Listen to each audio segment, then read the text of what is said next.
today is Coach Travis Desbien. Coach Desbien is the head coach at Hill City High School.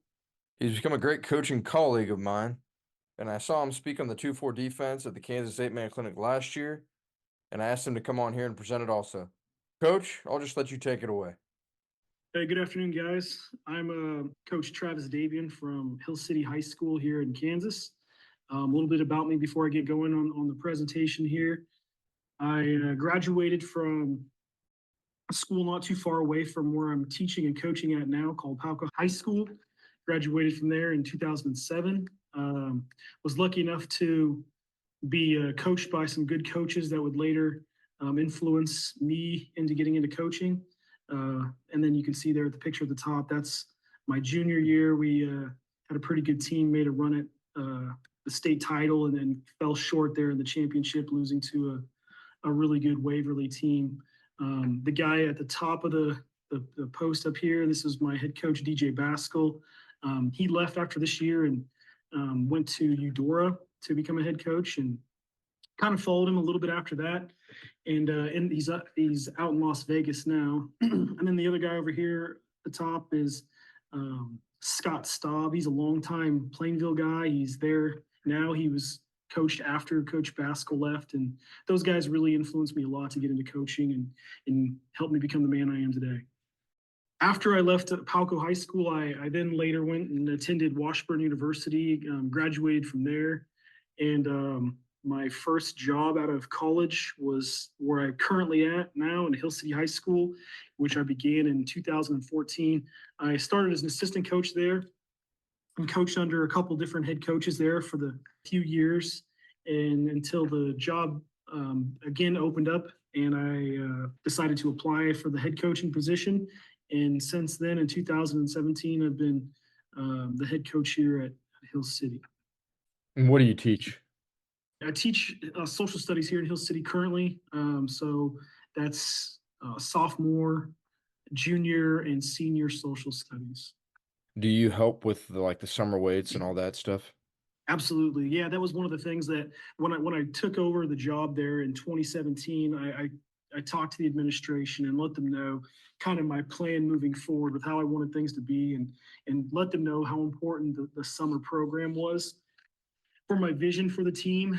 And they totally were on board and said, let us know how we could help. And I let them know that taking over the summer weights and strength and conditioning was a big step to that. So yeah, I absolutely do run that. And one of my assistant coaches, Vince Walker, helps me. He's there every single day, and the two of us kind of tackle that together. And we've been able running that together since 2017. And then in the past couple of years, I actually had an athlete that left here at Hill City and played college ball at Ottawa, and he's working towards a degree in PT training. He wants to get on a staff as a strength and conditioning coach for college, and he's been coming back and helping us too. So we've got a lot of hands in our summer program, which has been really, really nice. Yeah, that's awesome, especially if you get a guy that went through it. One more question here based off of this page. I've always seen that ring neck logo, but there's a lot of ring neck logos. Did you come up with that, or is that something that when did that come about, I guess? Because I swear you type in Hill City ring necks and a bunch of different pictures come up online. Yeah, you're right. So here's what happened. Like when we got here, our logo was, I mean, we're a very unique mascot. So there wasn't a lot of options out there for generic pre-made logos, and the ones that were out there just didn't really speak to me. So again, trying to revitalize a program that had been down on some hard times before I became the head coach. One of the things I wanted to do was kind of like spark some interest with the kids. So I reached out to a graphic design company and I said, here's my situation. Here's our team colors. This is our mascot. Looking for like an angrier bird, something simple, but I don't want a whole bunch of detail, just to keep it nice and simple and clean. And they sent me a few proofs, and then I got this one back that I liked. And so I've just been rolling with it still. Then a lot of the other sports programs in the school has been picking up our logo and kind of running with it. And then there's still a side of the old alumni that they don't really like to change. They kind of want to stick to the older style logos. So we've got a bunch of different logos that are used, but I would say currently primarily the one that you see here is our one that's mostly used. And I like it a lot. I mean, that's awesome. I didn't realize that you had reached out to a company to do that. I kind of did, and I don't want to talk much about me and your presentation, but I did the same here, changing all I did was add an S, just to give our program a new identity in a way, put my Yes. own spin on things to this is how I want it to be rather than what it's been. Not that what it's been had always been bad or anything like that, but I wanted it to be different. And so, but yeah, Yeah, that's awesome. I love absolutely. the ring neck you guys got. And the other thing I did, and you guys might have done something similar too, is anytime you can like kind of brand yourself and let the kids take ownership of things, it really creates a big, exciting environment for that upcoming year. And so, the logo change was a big part of it. Helmet decals were completely different than the years prior. I redesigned new jerseys, and we got brand new jerseys that year. So it was a complete rebrand. It just kind of started with a logo, and then from there we just branded everything a more modern version of kind of what my identity was moving forward. Absolutely. I mean, we kind of did the same thing. I happened to look into it this past year. We were up for new uniforms, so we same deal. I mean, I changed the helmet logo and put a stripe on the helmet and helmet decals and new uniforms and absolutely. And the kids, that's what the kids love. Exactly. Even though that's obviously not what it's all about, but if they look good and play good, so be Yep, it. So that's right. anyway, sorry, went off No asking about your worries. logo. So the presentation that I'm going to give you guys is based on our defense, and the reason why I chose this is because it's pretty unique. It may be less unique depending on regionally where you're watching this from, but here in Western Kansas, where we play 8-man football, the majority of the teams we see run a basic 3-man front on the defensive line with a different style. I mean, some teams will call themselves 3-2, 3-3, 3-4. It just kind of depends, what defense you're going against or what the coaches decide they call their defense.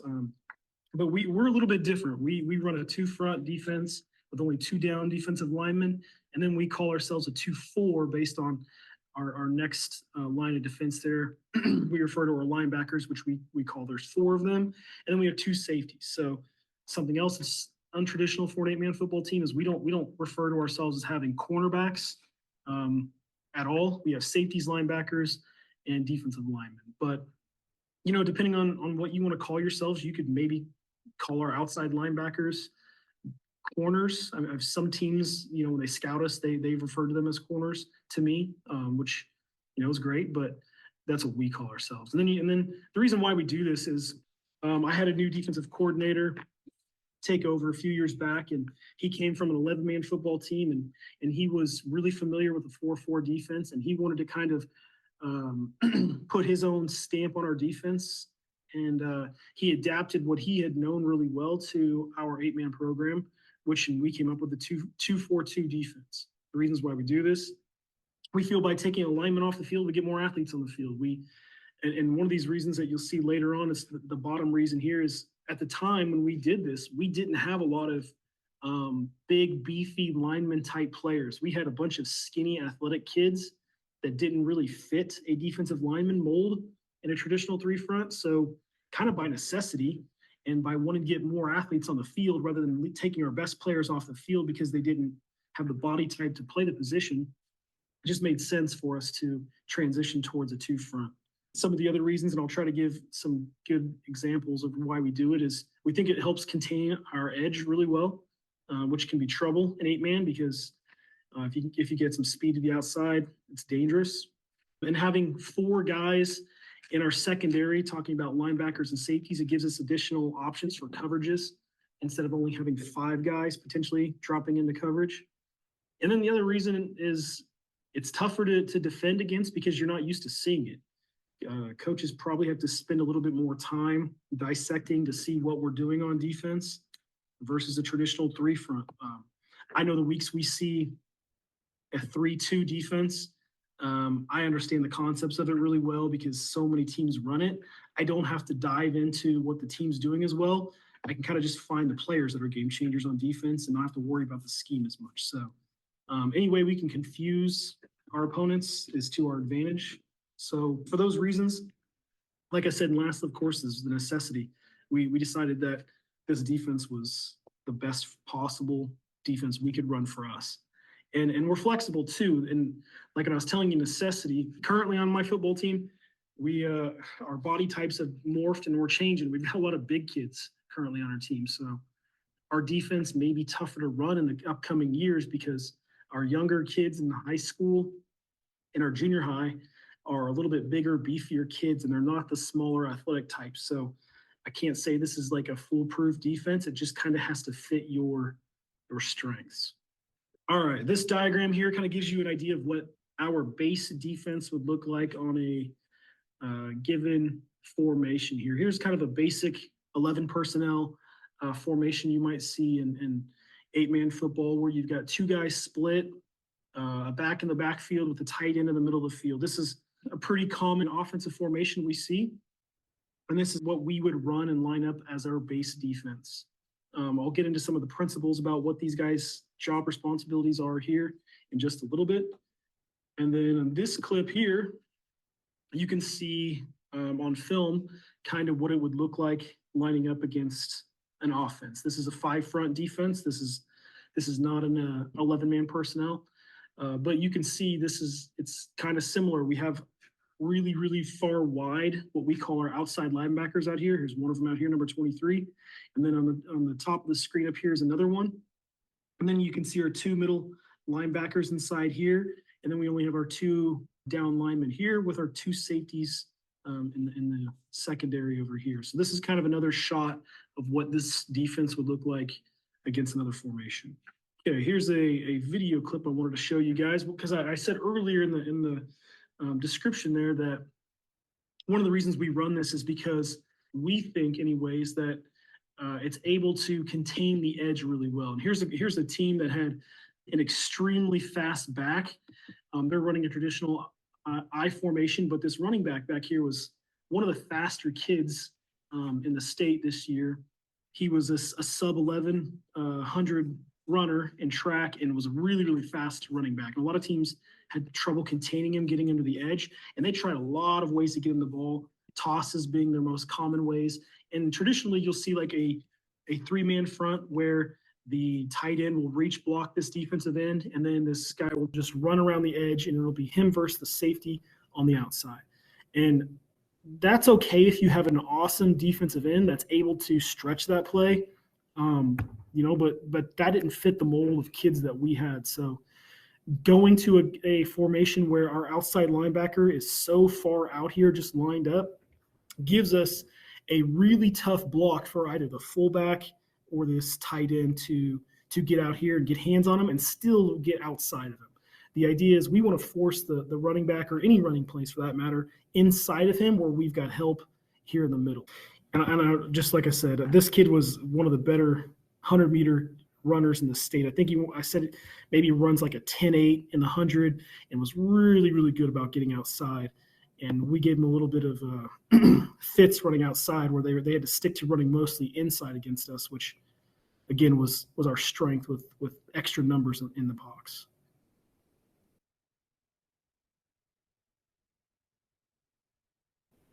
All right. So then the counter to that is a lot of teams will start packing the box and then just trying to run inside.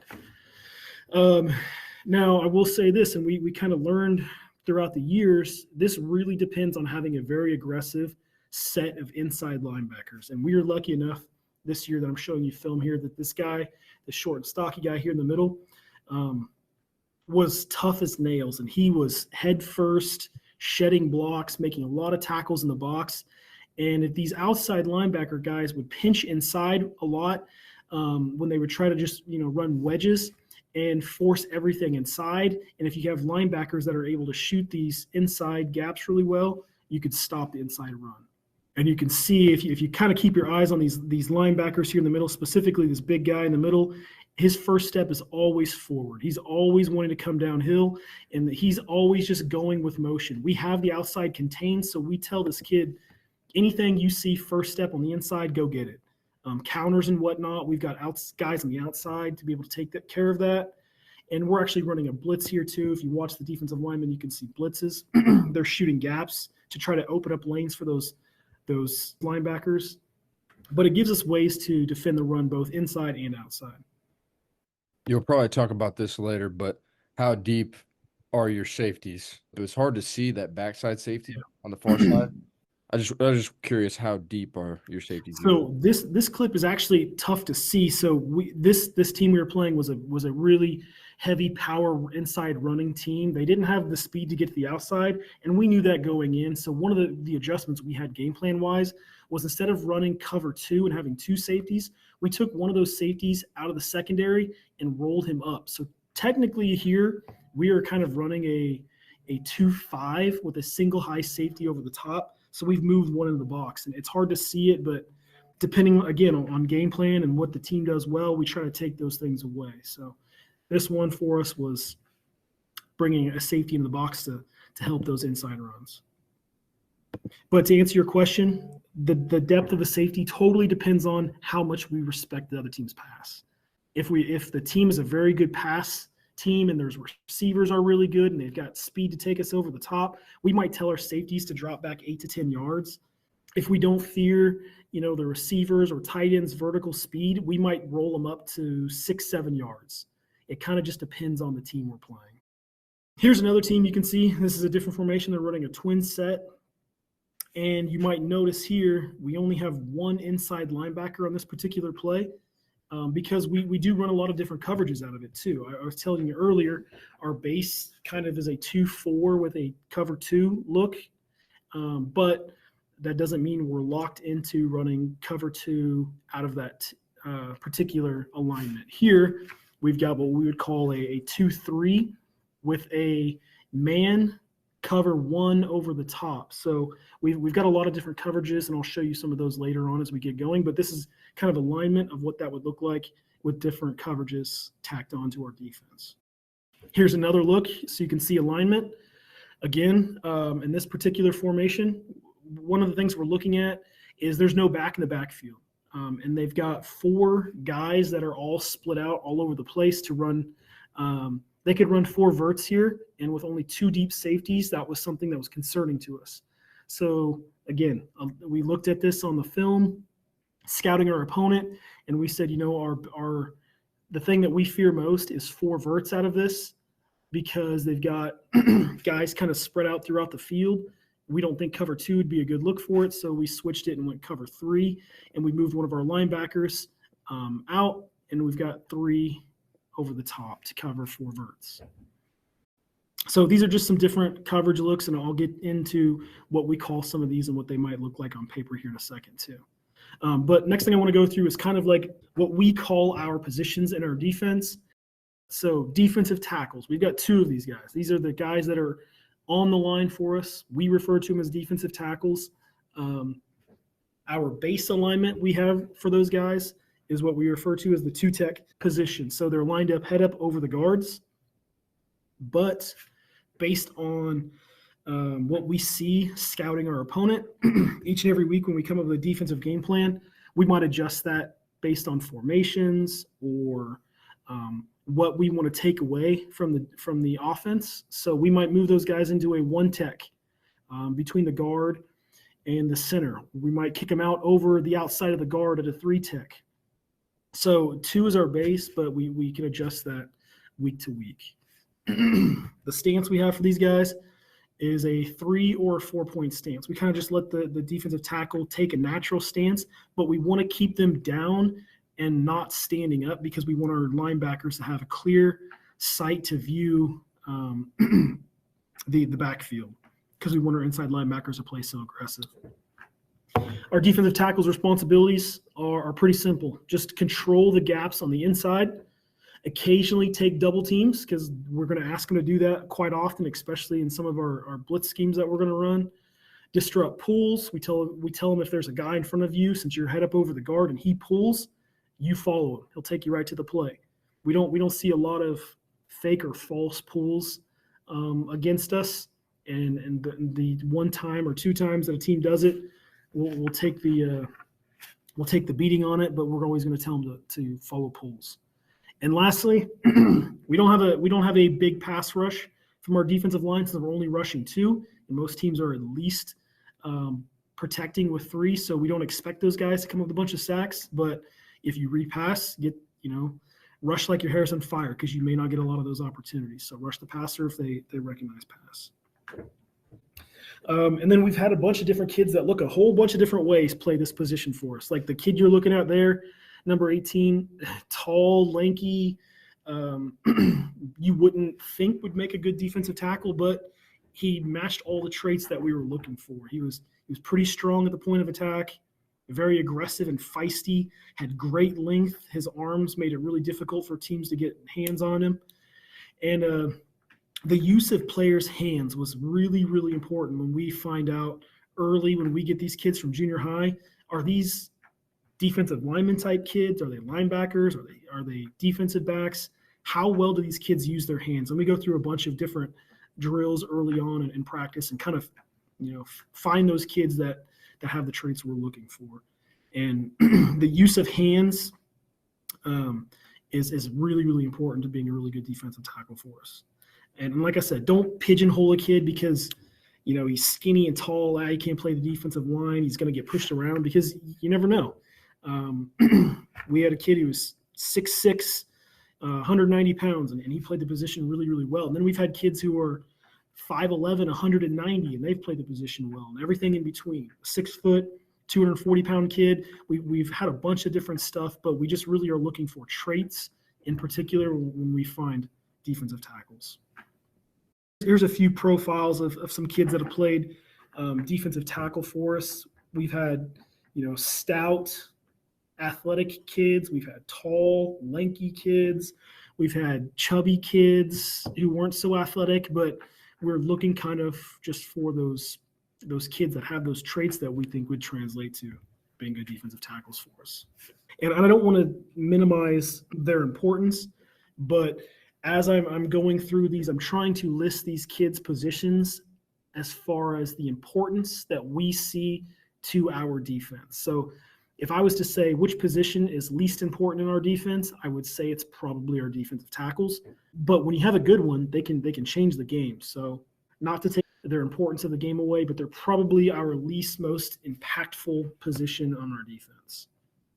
Which leads me to our next position, and that would be our safeties. A little bit about our safeties.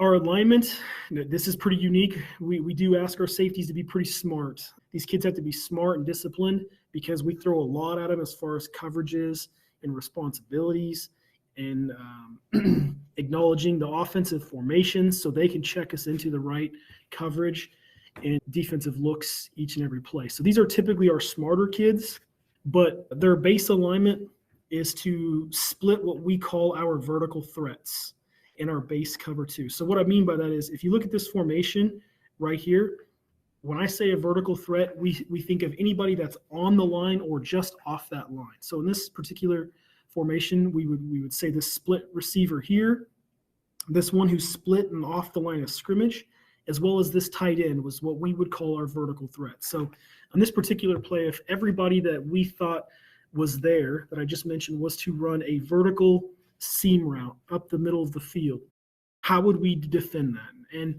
what we tell our safety is if you see you're the safety on the side of the field with 2 vertical threats, you need to be able to split those 2 threats so that when the ball's in the air, you're able to break up either one of those passes. So we want our safety not to line too far up to the outside playing cover 2 because then he would leave the middle of the field wide open, but we don't want him to be too far inside because if a team throws a fade to the outside, we'd be kind of lost out there playing cover 2. So if we were running cover 2, we always want our safeties to split those vertical threats. And so on this formation, you can see there's no vertical threat on the right side of the field. So we usually would tell our safety to cheat more over to your single vertical threat. But you never know because this tight end might run a post in the middle. You still got to be there. So split our vertical threats is their alignment. Stance, we always have these guys in a 2-point stance. Their first step, we tell them, is always backwards. And then if you read run, come forward and help. But your biggest importance is to make sure that nothing gets over your head. Responsibility is cover the deep half of the field in our base cover 2. And if we run man coverage, which, depending on the athletes we have and their skills, we might run, cover 2 80% of the time. We might run man a particular year 75% of the time. It just kind of depends on what we do best. But if we do run man, we want them to be able to cover receiver and lock them down if we're running man. I kind of alluded to this earlier, but we want smart, disciplined kids who are twitchy, quick, can have good instincts, and most importantly, like I think, is the ball skills and the ability to read, pass, and run and react quickly. Those kids that take a long time to read and develop and understand what the plays are sometimes can get, pass deep over their head or be a second or two late in the run game, and you're getting gouged in the run game. So you got to have guys that identify plays quickly. And if you've got a good one, like I said, they can be game changers for you. Here's a little bit of profiles for our safeties.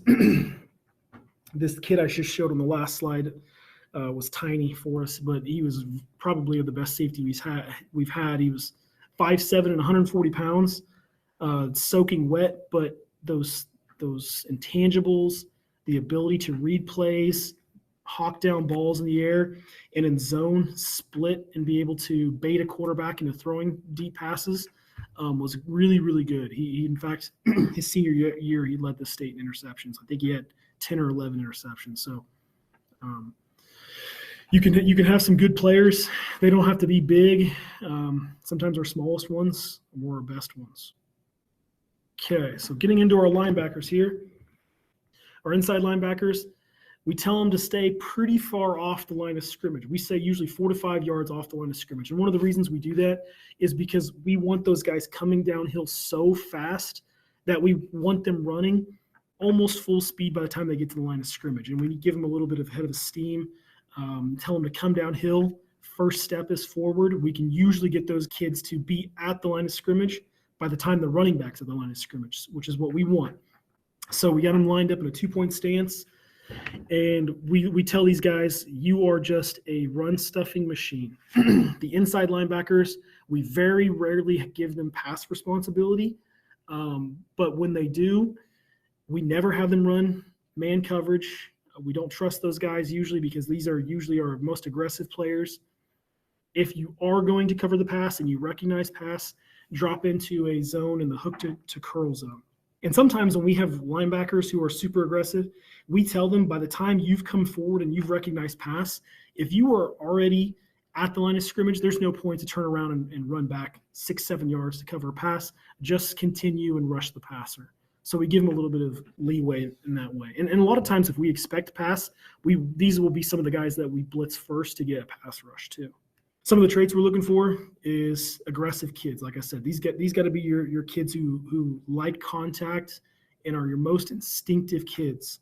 Find the guys who have the nose for the balls, who end up with tackles all the time. Teach them how to shed blocks, and you can find yourself a good inside linebacker. I know they're stacked behind the tackle. Do these guys read the guards? No, we don't want these guys reading the guards at all because we tell them first is to read the backfield. And because we have 2 linebackers, even if one makes a false step, we feel pretty good about the guy on the opposite side being able to redirect and get to the ball. So one of the reasons why we stack them is, like I said, we've got the defensive tackle following pulling guards. So even if our linebackers, like I said, on the backside or the play side take a false step, we feel pretty good about having the defensive tackle following him to be able to make that play in the backfield. But if not, the backside linebacker should have enough time to redirect that he's usually in on the tackle as well. So we tell those guys to read backfield. Typically, like I said, on a normal defense, like a three front defense, linebackers are told to read the guards, but they've got a clear shot at the guards too. Whereas this way, we're more protecting our inside linebackers from getting blocked, but telling them to read the backfield and go first where they're taking you. Some profiles of some inside linebackers that we've had for us.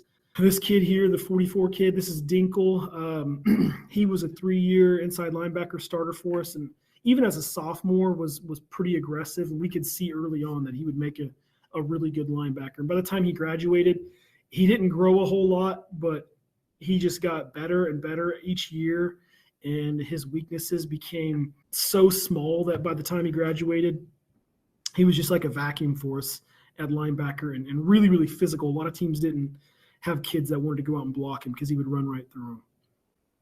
Outside linebackers is the last position in our defense, and in my opinion, is probably our most important position to make our team's success the way it is. One of the reasons I say that is because we put so much responsibility on these guys. They have to be able to rush the passer. They've got to be able to make tackles in space. They've got to be able to cover the pass. They have to do a lot of stuff that most positions aren't asked to do.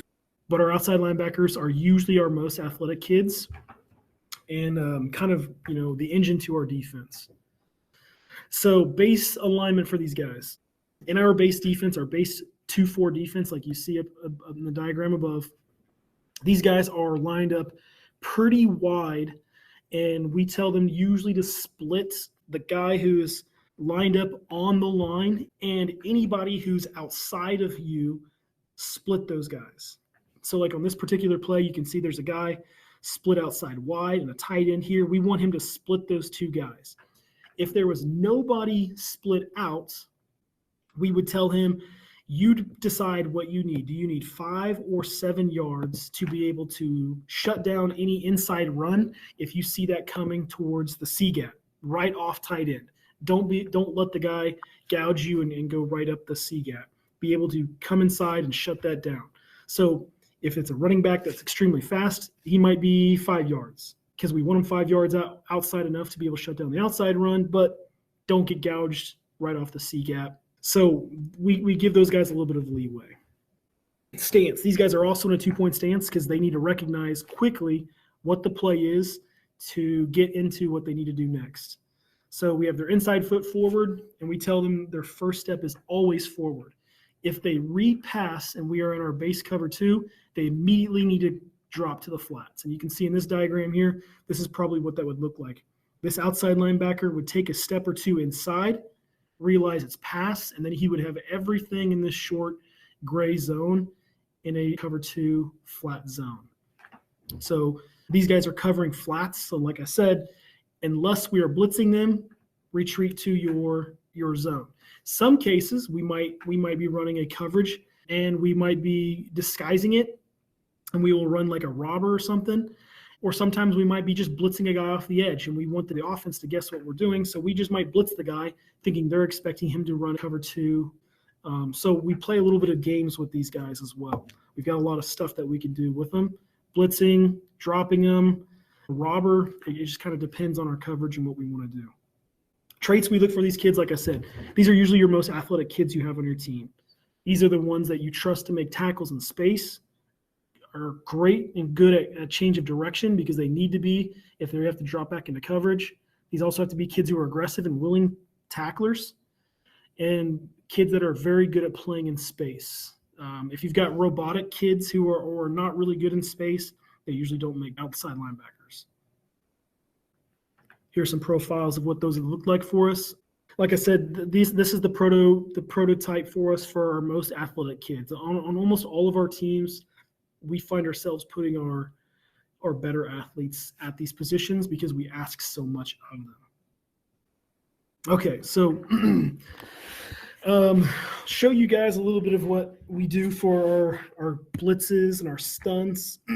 We've got a bunch of different names for them, and I'm not going to give you necessarily what we would call these because a lot of what we do, even when we present these to our kids and we teach them, we will show them the looks. We have names for all of these, but then we code each and every one of our words in our blitzes, our stunts, our alignments in code. So we might tell a kid, this is what we're going to call it, but then we have complete code to cover up each and every word that we have so that on a fly, us coaches from the sideline or players on the field can quickly vocalize that. And without the offensive knowing what it is, everybody on the defensive side of the football knows what it is. And I think that's pretty common for a lot of teams. Coach, I think you guys do something similar to this. You guys called your defense based on like code words and characters, don't you? I mean, kind of both sides, more so offense, but we use hand signals, and then our kids know what the code is based off the signal, and then they kind of verbalize it to each other. Yep. Right. Yep. And sometimes, teams on the offense will throw something quick at you that maybe you hadn't prepped for or something, and you might need to get something to the defense quickly. So making sure those kids understand all of those things is really, really vital. But here's a look at kind of what some of those blitzes would look like for us. Like I said, we don't call this inside linebacker A-gap blitz, but that's really what this is.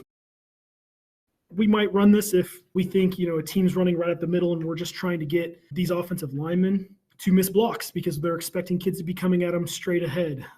This puts a lot of pressure on a center because he's got two guys coming right at him and he doesn't know which one to block. And if the fullback's not coming up the middle to block, it's usually an unblocked tackle for us.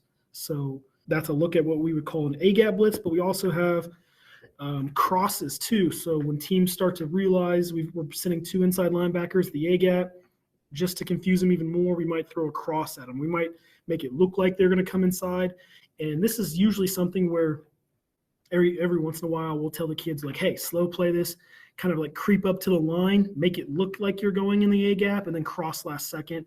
And usually the offensive player misses both blocks, overthinking it.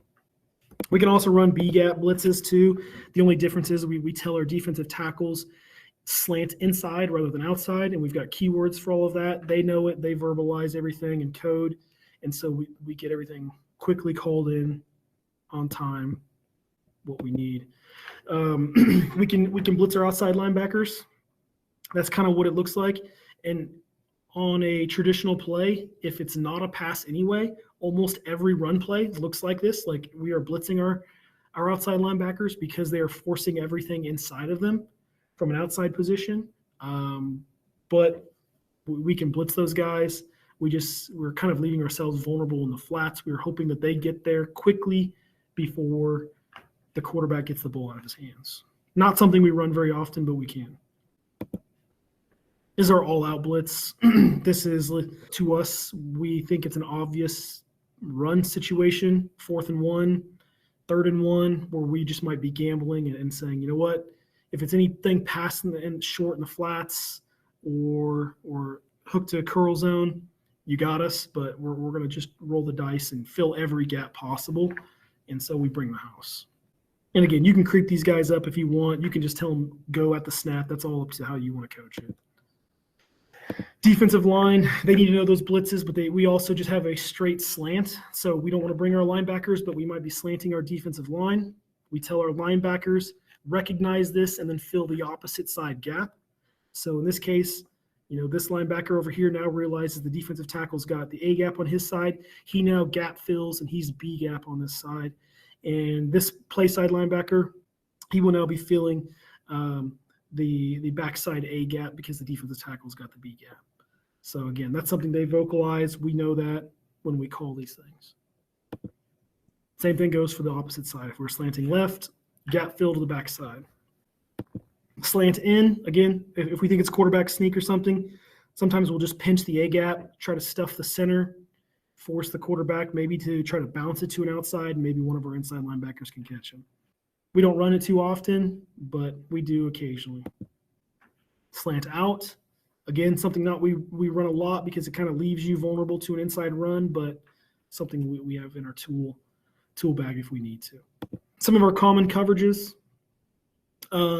This might be a little bit more versatile than, like I said, what you would get with a 3 front because we have another guy we can roll into coverage. But here's how some of those would look. And then a lot of these, we will take a middle linebacker out and we will put another safety back if we need to. So for example, this is what our base cover 2 is. And this is the first coverage we teach our kids when they're learning their defense. And this is the diagram we show them to show them how we have, coverage for every portion of the field on this particular play. And I've even, kind of drawn what we teach our kids. So when we're installing this to new kids coming in, we teach those guys, like if you're a linebacker, even if, we are practicing coverage, we want you to get used to coming forward and then dropping into your hook to curl zone. Or if you're an outside linebacker, fly like your hair's on fire until you realize it's pass and then get quickly out to the flats. We don't want them to stand there flat-footed and then quickly drop into the zone because we would get gouged in the run game. Safety, same thing. Take a first step back, and by the time you recognize it's run, then you can come forward. So that's our base cover 2. This is a in-game clip to show you what that cover 2 would look like from our base defense. Again, this is another good team we were just talking about with a fast running back. So you can see how we lined up here. This is our base cover 2. In this particular play, it might look a little goofy. The one safety's kind of rolled up to 7 yards, and the other guy's at 9. That's something we give them a little bit of flexibility with. This kid up here, quite a bit quicker, trusts himself a little bit more. He was more active in the run game, but he wasn't going to get toasted over the top because he had really quick makeup speed, whereas this kid was a little slower, so he knew he needed more time because this tight end on this side was pretty quick. Okay, so if you watch each of these positions, we'll first start with the outside linebackers. They come forward, and like I said, we tell these guys, come forward when you recognize pass, and in some cases, when it's play action, they might be already, in the backfield of the opponent. And if it's too late, there's no point in turning around and retreating to this zone because you're probably more likely to make a play in the backfield as a sack than you are to actually make the coverage breakup by dropping back 10 yards since you're closer to the quarterback anyway. So these two dudes have the decision to make at this point when they recognize his pass. Am I too close to the quarterback to drop back into pass coverage, or do I have time to make up? And you can see this guy over here quickly realizes he doesn't have time to make that move. So he continues on the pass rush, whereas with the backside guy over here, you can see at the top of the screen, he sees the running back running right at him, and he quickly realizes, and he gets to his zone. So these are things that we go over in practice. We try to put them in uncomfortable positions, just like the one you see here, play action pass, and make them make the right decisions. And in this play, I think both of these guys made the right decision. And then our safeties did a good job of not getting beat over the top. We forced the quarterback to throw the ball away. That's our base cover 2 right there. Here's another clip of our base cover 2. A little bit different formation. Now they're running trips. You can see they've got trips out here, kind of a tight, what we call cluster trips. But we're still running our base cover 2 here. And you can see there, the linebacker in the flat read that short pass because he has eyes on the quarterback the entire time. You watch this guy here. He keeps an eye on the quarterback this entire time. He plays that short flat, and he's able just to take that short pass right away. You can watch the safety did a really good job over the top by making sure nobody got over his head. He ran with him. Backside safety probably didn't do as good of a job, or maybe he read it. I don't know, but stay back on your backside. But that's our cover 2 there. Okay, another formation that we see is something like this when we have 4 receiving threats and nobody in a backfield, which we would call like an empty offensive set. This is a way that we might say, you know what, we don't need so many guys in the box. Maybe we're more worried about the pass, so we would drop into a cover 3. Some teams might use this as a running formation for the quarterback. Some teams, they're more pass happy. They might run this for pass. If we think this is a team that would run pass, this is how we would react to it. If you look at what that looks like, the team in red here that you see didn't have a lot of talent, but I'll give the coach credit. He did a really good job of trying to scheme to what defensive gave him. And when he saw this that we were doing here with a cover 3, one of the things that we noticed early on in the game is he did run those 4 verts, and he tried to make our middle safety pick one of those tight ends to cover. And he did a really good job of staying right in the middle of both of them. And there wasn't really good spacing, so it didn't work. So the next time he came at us, he did a little bit of a tight end delay. So he sent one tight end down the middle of the field and delayed the other and tried to get him between our safety and our middle linebacker, which pretty good play for him. So like I said, props to this coach. He did a really good job of sending one immediately. You can see there's 3 verts. That backside fakes a block and then leaks out when our linebacker is blitzing, and they catch it right over us, and they get a first down there. So nice play on their part. Sometimes we get got too, but that's what our cover 3 looks like. Here's again another cover 3, different offensive formation. On this play, you can see they're running twins, and this is late in the game. We are up by 8 points. There's maybe a minute and a half left. We knew they needed to score fast.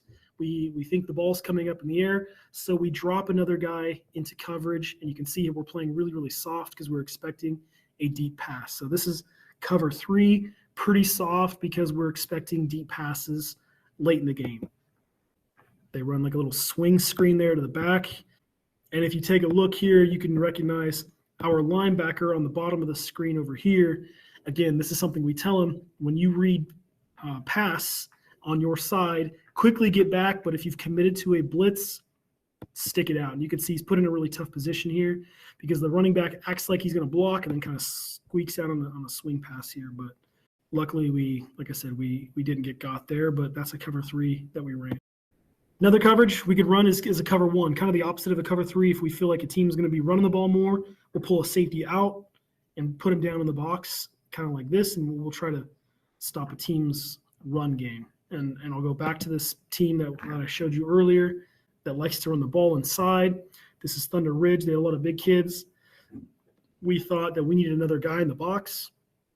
So we brought one of our safeties down and put him in the box. And on this particular play, we even blitzed him just to try to cause more chaos. This outside linebacker, he does a really, really good job of keeping his outside shoulder free, something we teach these guys because they are our outside contained. Make sure your outside shoulder is free. You can see he takes on a block with his inside shoulder and keeps his outside free to force the quarterback back inside, which he did a really good job of that. All right, something my defensive coordinator doesn't like to do a lot, but sometimes I convince him to is run man-to-man. We don't do a lot of man coverage because it kind of limits our disguises of our defensive coverages, but we can run man-to-man, and this is kind of what that would look like depending on a formation. In this particular play, it's against a twins formation. That's kind of what it would look like here, where you could see this guy's kind of in a press man technique. This guy's in an off man technique. This backside has a tight end, and he's really, really tight. He didn't think this tight end, he didn't respect his speed, so he wanted to play press on him. And then we have this linebacker here, which we could do a lot of stuff with. We can robber him and drop him into coverage, or we could blitz him off the edge. We played some games with him by running man, and that would give us a little bit of versatility with what we could do with this outside linebacker here. That guy I told you that wanted to play press on the tight end, he's running right there with the tight end, was nice and tight with him. We didn't really respect the tight end of having a lot of deep threat potential, but we knew over the middle and these quick slants and stuff was something that they like to do, so we played pretty tight up on them. Here's another formation. A lot of times in the goal line situation, the field's so shrunk, zone's pretty tough, so we'll play man on 2-point conversions sometimes, or in first and goal from the 5. You can see this is another one where we line up in man across the board. There's 4 wide there, double twins. We manned up, broke that pass up. They even try to run a man beater, quick crosses, but our guys were able still to get there in time. All right, here's another one. Sometimes we see teams that like to overload one side of the field with passing threats. And on this case, this is a trips formation. By taking one of our defensive backs or linebackers and lining him up on the same side as the trips receivers, we gain an extra coverage man, but we can still run zone. And this is something we call 2 under because we have 2 guys running underneath on the side of the trips formation. So we still have a deep safety on the backside.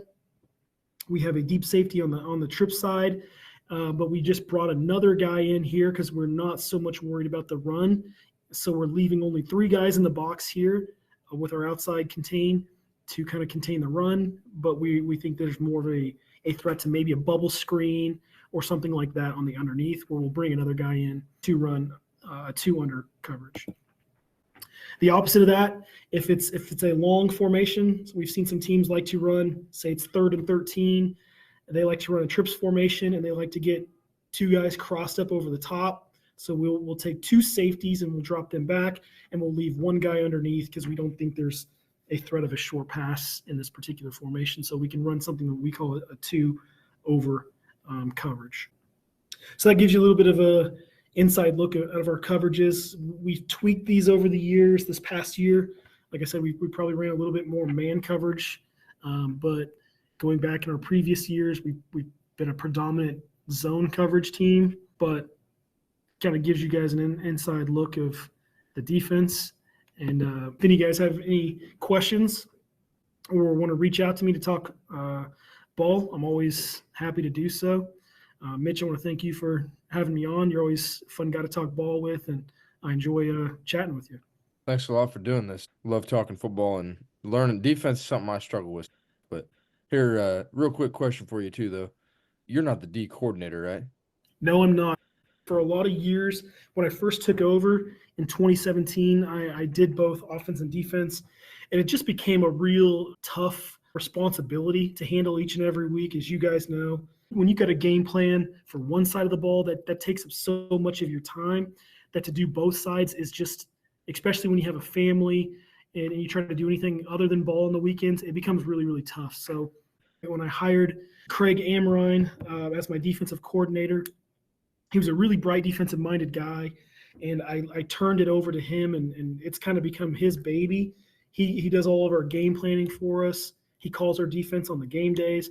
All I am is just kind of a guy there for suggestions, or he bounces ideas off me when we go back and forth each and every week when I'm game planning for the offense. On my side, I'll bounce ideas off of him, like, hey, what do you think how are they gonna defend this? And we give each other ideas, but I'm lucky enough that I don't have to worry about the defensive side and the offense, where my mind is totally each and every week on the offense alone. And I've got a guy that I trust to be able to do our defense to the best of his ability. Absolutely. I mean, if you have multiple assistants, period, I know sometimes, even when I coached junior high, one year I had to do it all by myself. And I mean, if you got assistants that can do that, definitely. I think it's important to obviously give your assistants roles. There was times where I was questioning, as an assistant, what am I doing? Right. It's good to get that off your back. I was in the same boat last year, running offense and defense. Not this previous year, but the year before. And I gave defensive coordinator position to one of my assistants as well. But anyway, speaking of that though, you're not defensive coordinator, but I know you're the head coach, and obviously having a aggressive defense like you guys always do. Can you talk about tackling drills real quick? I always want to ask other coaches about tackling. I feel like I've been coaching for almost 10 years. How long you been coaching? Since 2014, so 10 Yeah. years. I've seen it taught many different ways, and then the hawk tackling got really big, and we started doing that. But even more recently, this past season, we had so many injuries, not due to tackling, but we just had so many injuries where we would start to really dial back the tackling in practice to being just Right. fundamental. But I just kind of want to ask you, how do you teach tackling? What's your approach to tackling? Yeah, I'm kind of like you. I don't really have the answer for the happy medium there. Like, I've tried to go both ways. Like, I've been the guy to say, we got to go full head of steam, make everything live because we got to get used to it. And then I've struggled with those injuries with those kids who got banged up early, and then we've been limping late in the year. And I don't know that it was necessarily tackling drills, but you know how it is. You get a kid who tweak his ankle and he's out a week, or he's got a slip disc in his back and he's out for 4 weeks. Like, those things are tough to handle. And then I've been on the other side of the fence where I've tried to dial things back and be more fundamental. And we've focused on, maybe less full contact, and we try to be safe and use dummies and things like that. And then we get to the games and we're missing tackles. So currently where I'm at with that, I've tried to find a happy medium where we still do actively do contact drills. What we try to do is we try to shorten the points from where the players start contact. So, like, for example, we'll practice like a goal line drill where we might set a linebacker and a running back, but instead of being 8 to 10 yards apart, we might start them at 3 yards away, where they're still going to be able to wrap up and engage those players, but we don't want to create the big bang from running full head of steam at each other and diving at ankles. So we try to bring our players in and create drills where the points of contact where they start are really, really close to one another, because it eliminates those big collisions. And we find that that's eliminated a lot of our injuries, but also been able to still get those valuable live style tackling drills and reps that we need going into those games. So if I have any advice, I guess I would say is try to figure out ways, and all of the drills you've done in the past, just put your kids closer to one another. You can still do the majority of those drills. You just don't need to start them 10, 12 yards away from one another and create those big collisions. Just try to adapt your drills so that you eliminate a lot of the big collisions by putting your kids closer to one another. So the contact started at a much closer distance to eliminate a lot of those injuries. Yeah, I think that's a great idea. I mean, we've taught it many different ways, but in the end, it's probably was due to personnel more than true teaching of tackling. But how often, I guess, are you doing tackling then too throughout the week? What would you guys say? At most, I would say we try to do like we have our whole week planned out where we've got each and every day, Tuesday, Wednesday, and Thursday, we have portions of those practices where we do offense and defense. And on Tuesdays and Thursdays are a little bit of the contact days, but we try not to do as little tackling on Tuesday as possible, especially because a lot of our kids have just come off a JV game on Monday, and those kids, they're sore from those JV games. So we try not to bang them up too much on Tuesday. Wednesdays are our bigger contact day. So the majority of our emphasis on tackling and stuff like that is usually done on my Wednesday and for a short period of 10 to 15 minutes tops. We don't do a whole lot of live reps in practice, but like I said, if we do during the week, it might be 10 to 15 minutes tops. Well, I'm not going to take any more of your time here on this.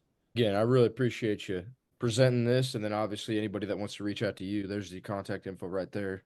Easy way to get a hold of you. But yeah, thanks again for doing this. Absolutely. Thanks for having me, Mitch.